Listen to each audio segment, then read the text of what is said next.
Hello बच्चों, नमस्कार। आप सभी का बहुत बहुत स्वागत है। देखिए, आप लोगों को स्कूलों के माध्यम से अभ्यास प्रश्न पत्र दिए गए हैं बच्चों।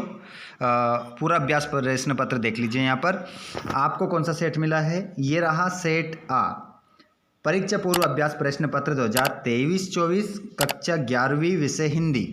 हिंदी का ये आपका प्रश्न पत्र रहेगा बच्चों, जिसका पूरा सॉल्यूशन हम देखने वाले हैं। एक के बाद एक मैं सभी विषय के, सभी कक्षाओं के आपको प्रोवाइड करवा रहा हूँ आंसर। तो बच्चों, आप सभी लाइव क्लास में जुड़ जाइए और अपने सेट के सही उत्तर को लिख लीजिए। आइए बच्चों, तो बिना देर किए हम स्टार्ट करते हैं पहले प्रश्न से। देखिए, परीक्षा के पहले, वार्षिक परीक्षा के पहले आपको अभ्यास प्रश्न पत्र उपलब्ध कराया जा रहा है। ठीक है बच्चों, तो आओ हम स्टार्ट करते हैं पहले प्रश्न से। सभी प्रश्नों के उत्तर हम देखेंगे, लेकिन उससे पहले अगर आप चैनल पर पहली बार आए हैं तो चैनल को सब्सक्राइब कर लीजिएगा और घंटी के बटन को ऑल पर जरूर करिएगा, ताकि आपको सभी वीडियोस और नोटिफिकेशन मिल सके। सबसे पहले क्वेश्चन नंबर हम पहला देखेंगे। ठीक है, प्रश्न क्रमांक 1 से लेकर 23 तक संपूर्ण सॉल्यूशन मैं आपको बताऊंगा। अपने हाथ में कॉपी और पेन उठा लीजिएगा और एक भी प्रश्न आपको गलत नहीं करना है। यहाँ पर देखेंगे आप पहला प्रश्न बच्चों, सही विकल्प का चयन कर लिखिए। अक्क महादेवी के नाम से अक्क कन्नड़ भाषा का शब्द है। इस शब्द का क्या अर्थ है? तो इस शब्द का जो अर्थ होगा वो होगा माँ। अगला क्वेश्चन, छंद में अल्प विराम को क्या कहते हैं? तो छंद में अल्प विराम को कहते हैं यति। पतेर पांचाली फिल्म की शूटिंग का काम कितने साल चला? तो इसका आंसर हो जाएगा 2.5 साल। और रचना के आधार पर वाक्य कितने प्रकार के होते हैं? तो यहाँ पर उत्तर हो जाएगा 3 प्रकार के। अगला प्रश्न आप देखेंगे, कुचिपुड़ी नृत्य का संबंध किस राज्य से है? तो कुचिपुड़ी नृत्य का संबंध किस राज्य से है? इसका आंसर हो जाएगा आपका आंध्र प्रदेश। और सर्कुलर को हिंदी में क्या कहते हैं? तो सर्कुलर को हिंदी में परिपत्र कहते हैं। आगे बढ़ जाओ बच्चों, अगले प्रश्न को हम देखेंगे। यहाँ पर गलत किसी भी प्रश्न को आपको नहीं करना है, सभी प्रश्नों के सही उत्तर आपको लिखना है अच्छे से। चलिए, जो दोस्त हमारे इस वीडियो को जहाँ पर देख रहे हैं कमेंट बॉक्स में ज़रूर बता दें आपका नेम क्या है, कहाँ से आप इस वीडियो को देख रहे हैं, कमेंट बॉक्स में ज़रूर बता देना। पीडीएफ सब मिल जाएंगे आपको। वीडियो को लास्ट में बताऊंगा मैं वीडियो के कि आप इस पीडीएफ को कहाँ से लेंगे, पीडीएफ आपको कहाँ मिलेगा। ठीक है, चलिए पहला प्रश्न यहाँ पर आप देखेंगे, रीतिकाल का प्रमुख रस है। तो रीतिकाल का जो प्रमुख रस है वो हो जाएगा श्रृंगार रस। पेट में चूहे कूदना में शब्द शक्ति है। तो पेट में चूहे कूदना में जो शब्द शक्ति है वो हो जाएगी आपकी लक्षणा। अगला क्वेश्चन, मियां नसीरुद्दीन मसीहा थे।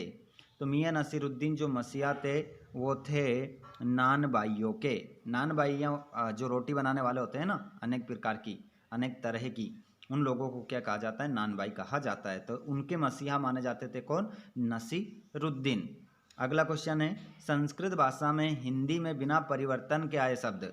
देखिए, वे शब्द जो संस्कृत भाषा के उनमें कोई परिवर्तन नहीं हुआ और हिंदी में बोले जाने लगे हैं, तो उन शब्दों को हम क्या कहते हैं? तो उन शब्दों को हम तत्सम शब्द कहते हैं। अगला क्वेश्चन है, कुआं की खुदाई का काम कहलाता है। तो कुआं की खुदाई का जो काम है वो कहलाता है बच्चों चेजारो। चेजारो वो कहलाता है। अगला क्वेश्चन, हिंदी का पहला साप्ताहिक पत्र। तो हिंदी का जो पहला साप्ताहिक पत्र माना जाता है वो माना जाता है उद्दंड मार्तंड। ये हिंदी का पहला साप्ताहिक पत्र माना जाता है।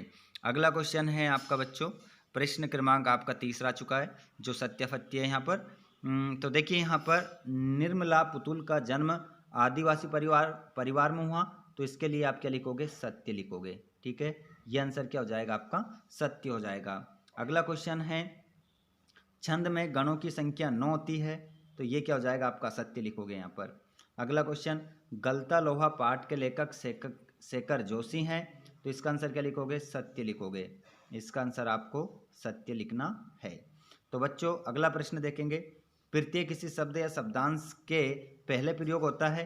तो देखिए प्रत्यय यहाँ पर कह रहा है कि पहले प्रयोग होता है, जबकि प्रत्यय तो कहाँ लगता है, पीछे लगता है। तो ये बात भी क्या हो जाएगी आपकी, असत्य हो जाएगी। तो इस वाक्य में आपको लिखना है असत्य। अगला देखेंगे, गुप्त काल कलाओं का स्वर्ण युग कहलाता है। तो ये भी क्या हो जाएगा आपका सत्य हो जाएगा। गुप्त काल को कलाओं का स्वर्ण युग कहा जाता है। और सरकारी पत्र अनौपचारिक पत्र की श्रेणी में आते हैं। तो ये गलत बात है, नहीं आते हैं। सरकारी पत्र औपचारिक में आते हैं, ठीक है, औपचारिक।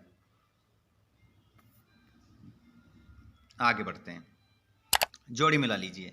जोड़ी मिलाएंगे यहाँ पर, जैसे कि महावीर प्रसाद द्विवेदी। तो महावीर प्रसाद द्विवेदी को आप किससे मिलाएंगे, द्विवेदी युग से। और तार सप्तक को किससे मिलाओगे, प्रयोगवाद से। मन्नू भंडारी मैं हार गई इनकी रचना है। और शब्द के अर्थ व्यापार को क्या कहते हैं, शब्द शक्ति। और शुभकामनाएं और आशीर्वाद कौन से वाक्य में दी जाती है, इच्छावाचक वाक्य में। और कूटीकरण को हम कहते हैं एनकोडिंग। और अनुपम मिश्र ने जो पाठ लिखा है वो लिखा है राजस्थान की रजत बूंदे। इस प्रकार हमने प्रश्न नंबर हमारा जो चौथा था उसको पूरा कर लिया। उसके बाद हम देखेंगे प्रश्न नंबर 5। सभी प्रश्न के उत्तर यहाँ पर आप देखेंगे। सभी बच्चे जितने भी दोस्त हमारे इस वीडियो को देख रहे हैं, देखिए बच्चों बहुत ही मेहनत करके वीडियो आप लोगों के लिए बनाया जाता है। तो आप सभी वीडियो को लाइक करना ना भूलें। और वीडियो को लाइक करने के बाद अपने दोस्तों को भी आप शेयर कर दें। और चैनल को सब्सक्राइब कर लीजिए बच्चों, ताकि आपको इसी प्रकार आगे भी वीडियो मिलते रहेंगे। तो पहले प्रश्न को यहाँ पर आप देखेंगे, अक्क महादेवी के आराध्य देव का जो नाम है वो हो जाएगा शिव। पहले वाले प्रश्न का आंसर क्या हो जाएगा, शिव लिखेंगे आप यहाँ पर। अगला प्रश्न है, पंडित राज जगन्नाथ के अनुसार काव्य की परिभाषा लिखिए। तो काव्य की जो परिभाषा हो जाएगी वो मैं बता देता हूँ यहाँ पर आपको। रमणीयार्थ,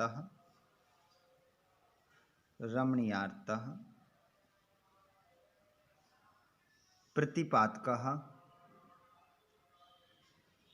रमणीयार्थः प्रतिपादकः शब्दः, शब्दः काव्यम।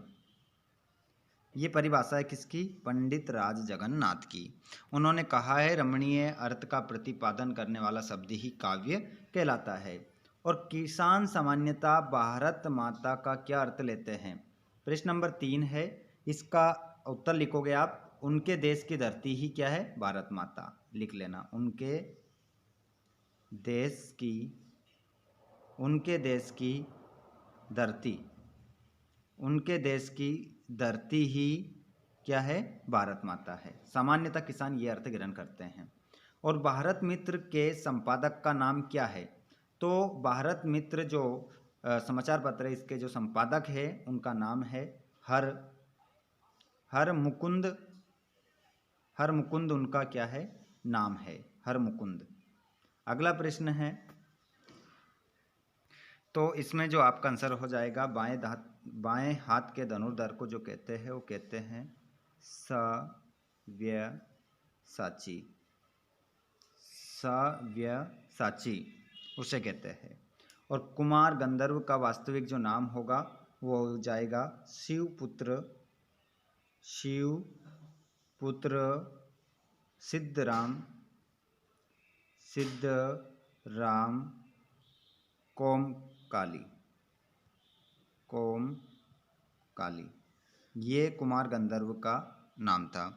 अगला क्वेश्चन, संपादन के लिए पालन किए जाने वाले एक सिद्धांत का नाम। तो एक सिद्धांत का जो नाम होगा बच्चों वो होगा आपका, यहाँ पर लिख सकते हैं आप तथ्यात्मकता। तथ्यात्मकता भी आप लिख सकते हैं।